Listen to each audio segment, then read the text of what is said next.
ہر بیماری کا علاج گوگل سے ہی کرتے ہو نا.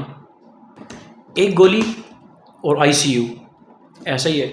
آپ کے سیلف میڈیکیشن کی وجہ سے اگر آپ خود سے ہی میڈیکیشن کر رہے ہیں تو ایک ہی گولی آپ کو آئی سی یو تک پہنچا سکتی ہے. آج میں آپ کو ایک تلخ حقیقت بتاؤں گا.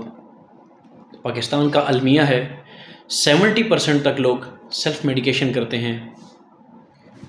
ایک ماں کو بخار ہو گیا، پیناڈول لے لی، اس سے اس کا لیور فیل ہو گیا، کڈنی فیل ہو گئی. اسٹریس ہے ایک اسٹوڈنٹ کو، اسٹریس کو ختم کرنے کے لیے اس نے کوئی پین کلر لے لی، لیور فیل ہو گیا.